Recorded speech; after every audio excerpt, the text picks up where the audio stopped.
Je suis capable de dire à quelqu'un, au lieu d'organiser un concours, genre on échange nos voitures, tu vois. Genre, au lieu de faire gagner une RS6, je suis capable de dire, je te donne ma RS6 et tu me donnes ta caisse. Et le concept, en fait, est fou. Genre, elle vient de me donner une nouvelle idée. Et au moins, ça me coûte un peu moins cher. Aujourd'hui, je me balade sur Internet en mode incognito. Je pense qu'on va bien rigoler. Donc, c'est parti. Du coup, on commence par la base des bases, le Wikipédia. Genre automobile, je suis un créateur de contenu centré sur l'automobile. Nom de naissance, Georges Maroun Kikano, donc ça c'est vrai, je suis libanais, franco-libanais. GMK est issu d'une famille libanaise ayant fui la guerre civile, donc ça c'est vrai, je suis issu d'une famille libanaise, d'un papa et d'une maman libanais tous les deux. Contrairement à ce que pas mal de monde pense, je n'ai pas hérité ni de l'un ni de l'autre. Il fait fortune en gérant diverses activités immobilières et entrepreneuriales à Monaco. Je fructifie, disons, un capital de départ en bossant à Monaco et ailleurs, dans l'immobilier et dans les affaires en général. Autour des années 2010, période où il pratique la musculation, il subit un arrêt cardiaque suite à une prise trop importante de stéroïdes. En effet, c'est une époque de ma vie où en fait, j'étais sur les réseaux sociaux, je cherchais à être toujours plus costaud, toujours plus machin, je voulais un peu prouver, tu vois, un peu impressionner. Et en fait, j'ai fait l'erreur de prendre des produits anabolisants, donc stéroïdes, etc. Et à cette époque-là, ça m'a provoqué en fait un début d'infarctus d'arrêt cardiaque dans ma voiture. Et suite à ça, en fait, j'ai tout arrêté. Donc, on peut pas dire que je suis vraiment naturel aujourd'hui, parce qu'à une époque, c'est vrai que je me suis bien chargé. Donc, j'ai eu des gains musculaires qui étaient hyper importants. Et j'estime avoir conservé quand même une petite partie. Actif sur YouTube depuis 2016, il se fait connaître avec des vidéos de son Audi RS6 avec un covering type camouflage réalisé par la société MM Luxury Custom, dont il est le gérant.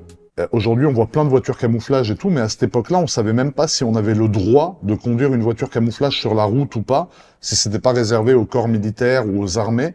Et on s'est renseigné, on a eu le droit de le faire, et quand on l'a fait, personne n'avait jamais vu ça.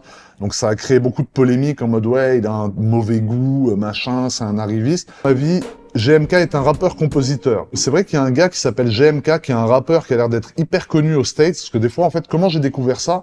Il y a des gens qui se trompaient, qui au lieu, parce que j'ai plus d'abonnés que lui, c'est ça qui est paradoxal, donc les gens, quand ils veulent l'identifier lui, des fois se trompent, parce que mon compte sort avant le sien, du coup. Non, Salima, je ne suis pas un rappeur-compositeur, je suis créateur de contenu et entrepreneur. Comment le youtubeur automobile GMK a-t-il fait sa fortune? Il est devenu riche en achetant et en revendant des voitures. Alors ça, c'est faux. Si tu veux, j'ai une grosse collection de voitures. Il faut savoir que j'ai toujours en moyenne une quinzaine de voitures en simultané, mais il faut savoir que chaque année, j'achète à peu près 7 ou 8 voitures. Donc forcément, il y a d'anciennes voitures que j'avais que je revends. Moi, ce qui m'intéresse, c'est de rouler avec les voitures et pas de gagner de l'argent avec. Il est né d'un père immensément riche, une fortune accumulée grâce au business lié au canal de Suez dans le transport maritime. C'est ainsi que GMK dispose de plusieurs dizaines de millions d'euros qu'il dépense pour s'offrir des voitures haut de gamme. Alors, tu sais que ça, c'est une légende qu'il y a toujours eu, et je vous jure, vous avez ma parole d'honneur, c'est un truc qui est inventé de toutes pièces. Il y a des gens qui disent que mon père a construit le canal de Suez, mais c'est irréel en fait. Mon père, je vous jure, la famille, j'ai beaucoup de respect pour lui. C'est un monsieur qui travaille très dur. C'est un monsieur qui gagne pas forcément des 100 et des 1000. Mon père, c'est un monsieur qui est aujourd'hui qui est salarié dans une société tout à fait classique, un salaire classique, etc. Non, virgule, mon père n'a jamais été immensément riche et je n'ai rien hérité. Maintenant, on va aller faire un tour sur X. Bon, X, c'est un peu craignos, hein. Moi, ça me fait un peu peur. JQ, là, ils me mettent dans des situations un peu inconfortables, mais c'est pas grave, on les aime bien. Il faut remercier le prof de français qui a fait découvrir à GMK le mot aberrant. Le mot aberrant, en fait, je l'ai sorti un jour, sans même... Alors, je savais ce que ça voulait dire, mais je savais pas pourquoi je l'ai dit, et je l'ai dit tout à fait hors contexte. Ça veut dire que je l'ai dit à côté de la plaque, et ça a créé une giga trend. Et il y avait carrément des mecs qui pensaient que j'avais créé le mot aberrant, alors que c'est un mot qui existait avant Charlemagne, avant Napoléon, et c'est peut-être le premier mec qui a dit ça, ça devait être un australopithèque, frérot. Oui, virgule, c'est vrai, je la remercie moi aussi. GMK dépense un salaire 2 fois le SMIC annuel en assurance, c'est aberrant. Alors c'est vrai que j'ai fait une vidéo dans laquelle j'expliquais un peu combien je dépense en assurance, entre 2 et 4 000 euros plutôt, par an, par voiture. Donc, si tu veux, sur une quinzaine ou une vingtaine de voitures à l'année, forcément, ça fait des gros montants. Ça fait à peu près 80 000 euros, entre 50 et 80 000 euros par an d'assurance. C'est hyper important d'être bien assuré, la famille. Si vous avez une voiture, ne roulez surtout pas sans assurance. Faut savoir que si vous n'êtes pas assuré, vous faites un accident ou vous fracassez 15 lampadaires, toute votre vie, vous allez devoir payer, tu vois. Faut lui demander de dire aberrant, frérot, 10 fois dans une vidéo. Il me ressemble, je vais vous dire pourquoi. Premièrement, parce qu'il a un visage très long. Donc ça, c'est un peu comme moi, tu vois, sans la casquette. J'ai un front disproportionné comme lui. Deuxièmement, parce qu'il a une calvitie qui commence là, comme moi. Et du coup, il a ses yeux, son nez et sa bouche qui sont hyper serrés, hyper regroupés, tu vois. Par rapport à la surface de notre visage, on a tout au même endroit, tu vois. Je suis d'accord avec toi, mon bon frangin. La RS6 de GMK, c'est 330 km d'autonomie. Ma petite Golf fait entre 800 et 900 km avec un plein. Pourquoi changer? C'est plus 550, 600, suivant ta conduite. Pourquoi changer? Bah, peut-être pour pouvoir faire des sorties de péage un peu aberrantes, frérot, j'ai envie de te dire. Maintenant, on va passer sur YouTube, les amis.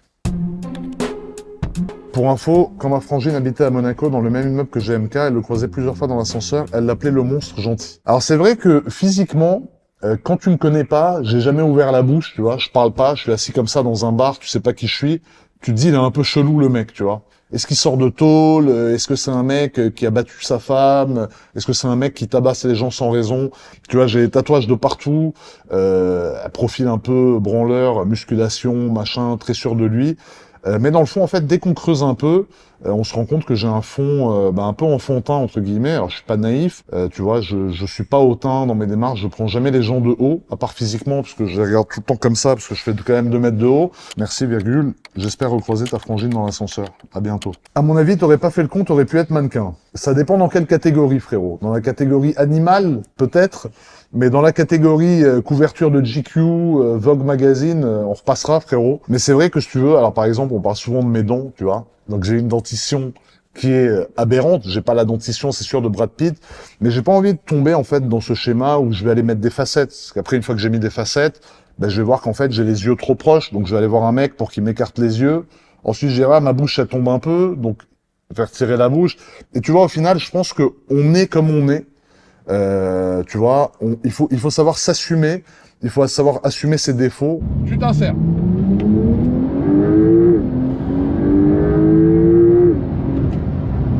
C'est impressionnant, la famille. Merci Georges, vous me mettez la bonne humeur dès le matin. Il y a aussi la route du col de Brosse avec des épingles de malade pour tester vos voitures. Alors c'est vrai qu'en France, on a la chance d'avoir un très gros patrimoine naturel. Ça veut dire on a de très beaux paysages, on a de très belles routes. Alors pourquoi est-ce que j'utilise souvent la route de la Turbie ou la route de Peille? Alors premièrement, j'ai de très bonnes relations avec les communes, que ce soit le maire de la Turbie, notamment, parce que je suis souvent là-bas et je fais souvent un point avec lui pour savoir les résidents, qu'est-ce qu'ils pensent, est-ce que ça va, est-ce qu'il y a des choses qui ont déplu ou pas, parce qu'on vit en communauté, le but c'est pas de venir emmerder tout le monde et partir. Il y a une route notamment sur la route de la Turbie qui a été taguée, parce que c'est une route sur laquelle j'allais très souvent faire des tournages, et tu vois, du coup, il y a des gens qui sont allés la taguer. Alors j'avais une part de responsabilité, parce que c'est moi qui ai exposé cette route aux gens, tu vois. Avant, t'avais que les résidents de la Turbie qui la voyaient, ça se passait très bien. Et un jour, t'as le connard GMK qui arrive, qui la met en vidéo tous les jours, et t'as tout le monde qui vient taguer ici. Donc du coup, je me suis engagé avec le maire de la Turbie à prendre à mes frais le nettoyage et la remise à neuf de cette route à chaque fois qu'il y aurait des tags. C'est pour ça que j'évite de m'éparpiller sur toutes les routes de France, parce que si tu veux aussi, pour des raisons de sécurité, c'est des routes qu'on ferme lorsqu'on fait des tournages, et fermer la route du col de Brosse, c'est pas très facile, à moins qu'on mette, si tu veux, de la sécurité. C'est-à-dire que dans mes tournages, t'as toujours une voiture devant, une voiture derrière, qui me disent s'il y a des voitures qui arrivent, ce qui arrive.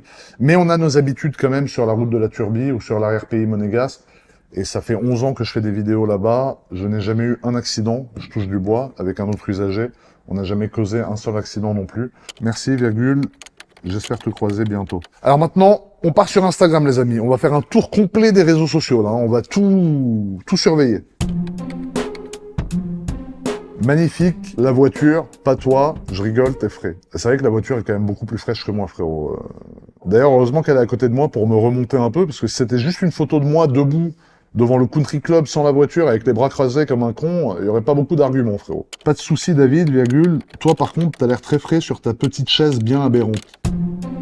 Après, on peut toujours faire un échange avec ma petite Clio 2. Ça, c'est Eva, la frangine, avec sa jeune Clio 2 aberrante. Écoute, je suis capable de faire ça un jour, hein. Je suis capable de dire à quelqu'un, au lieu d'organiser un concours, genre, on échange nos voitures, tu vois. Genre, au lieu de faire gagner une RS6, je suis capable de dire, je te donne ma RS6 et tu me donnes ta caisse. Et le concept, en fait, est fou. Genre, elle vient de me donner une nouvelle idée, et au moins, ça me coûte un peu moins cher. Parce qu'une Clio 2, ça vaut bien quoi? 10, 15, 20 000 balles aujourd'hui, tu vois. Donc, je peux les déduire du prix de la RS6. Merci, virgule, je prends note. Ton budget essence par mois. Je vous dis la vérité, je compte même pas. Je sais budgétiser les assurances, les entretiens, parce que c'est des échéances fixes qui reviennent systématiquement. Mais l'essence, il y a des mois où je peux dépenser 0. Ou il y a des mois où je peux dépenser 7000 euros si au final j'ai des tournages où on doit sortir 7 voitures en même temps. Désolé, virgule, je ne sais même pas te répondre, virgule, même moi je ne sais pas combien je dépense par mois en essence. Ouais, c'est moi qui gère toutes mes voitures. J'ai pas d'employé qui gère les voitures parce que j'adore le faire moi, déposer mes voitures à la révision, suivre un peu ce qu'ils font sur les voitures et tout. Donc voilà. Aberrant de garder la casquette devant le prince. Alors c'est vrai que devant le prince, on est censé enlever sa casquette. C'était prévu que ça soit filmé.